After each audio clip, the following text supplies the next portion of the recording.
There was a moment a few years ago that completely shifted how I understand something in my family. It wasn't dramatic, there was no fighting, it was just a sentence. My mom was talking to me about my sister's in-laws. They had a huge family, lots and lots of people. She was explaining how my sister was having a hard time with them. She said something like, it's hard for her because she's just such a loving, giving person. She gives to everyone. She spends so much time and energy supporting people. And before I could even stop myself, I said, does she? It just flew out of my mouth because that had never, and I mean never, been my experience of my sister. And that moment messed with me more than I realized at the time, honestly. Here's the thing. I have needed help in my life. Real help. Not minor inconvenience help. Not can you grab me something from the store help. I mean like crisis. I mean abusive relationships. I mean being in situations that were genuinely unsafe. There was one night, and this is the part that is really messed up, where I was staying with someone who had admitted to overdosing me on substances intentionally. It was 3 a.m. I was scared. I didn't feel safe. I wanted out. I wanted a place to go. I had nowhere to go. I called my sister. She lived in the same town as this person. I didn't ask her for money. I didn't ask her for anything dramatic. I really just needed somewhere safe to go for the night. She never offered. She didn't say, come over, or I'm on my way, or get out of there and come here, or I'll come get you. Nothing. Nothing at all. And that's not me being emotional about it now. It's just literally a straight fact. So when my mom described her as this endlessly giving, loving person who shows up for everyone, something in me split. Because I was like thinking, if that's true, then what does that say about me? That's the part people don't talk about. When someone has a reputation for being generous and supportive, but they don't show up for you, your brain goes to, oh, maybe they have, it doesn't go to, oh, maybe they have limits. It goes to, I must not qualify. Maybe I'm not important enough or lovable enough, or maybe I'm the exception for a reason. And that kind of internal narrative can quietly mess with your sense of worth. And what made it harder was that my mother knew. My family knew what I was going through.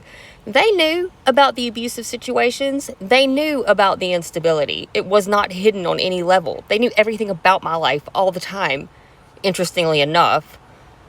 So hearing that glowing description felt like I was being erased. It felt like my lived experience didn't count for anything. Now, I want to make sure to say this. I'm not making this video from a place of anger. I'm not trying to expose or attack anyone. That's far from my point, actually. I'm making this because I know I'm not the only person who has experienced this dynamic. There are people who are generous in public, people who are generous in structured ways, people who give when it feels good, when it looks good, when it's convenient. But generosity in the moment of crisis, uncomfortable generosity that may be inconvenient, or generosity that just doesn't make them look like some kind of amazing philanthropist because it's not in the spotlight, right? That's different.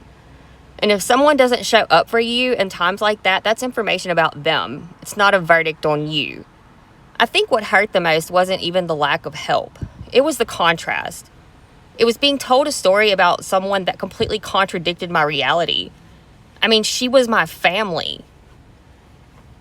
The only sister really that I had that I grew up with, Because then I started questioning myself. Maybe I imagined this, or maybe I was exaggerating, or was it not that bad? No, it was absolutely that bad. And I know it was that bad because I lived through it. Here's what I wish that I had understood back then. Someone else's unwillingness to show up for you is not proof that you are unworthy of being shown up for. Let me say that one more time, slowly. Someone else's unwillingness to show up for you is not proof that you are unworthy of being shown up for. There are people who will move mountains for acquaintances but hesitate for family. There are people who play certain roles really well There are people who compartmentalize. And sometimes you're just not inside the compartment that receives. And that hurts. But it's clarity. And clarity is powerful. Because once I stopped making it about my worth, everything shifted. It wasn't, why wasn't I enough? It became, okay, this is what I can expect from this person. That's not bitterness, it's awareness. You don't have to hate someone to recognize their limits. You don't have to villainize someone to acknowledge that they did not show up. And you definitely do not have to internalize their absence as proof that you're undeserving. If you've ever been the person who called at 3 a.m. and nobody came, if you've ever watched someone be the generous one everywhere except where you stood, if you've ever felt invisible inside your own family, I need you to hear this. It was not because you weren't worth showing up for. Sometimes people just don't have the capacity or the courage. Sometimes they don't want the inconvenience. Sometimes they protect their comfort over your crisis. That's about them. And the moment you stop translating their behavior into a statement about your value, you get your power back. I don't regret that does she moment that slipped out of my mouth, because that was the moment that made me really realize that my experience was real. Even if it didn't match the narrative, and actually, especially if it didn't match the narrative.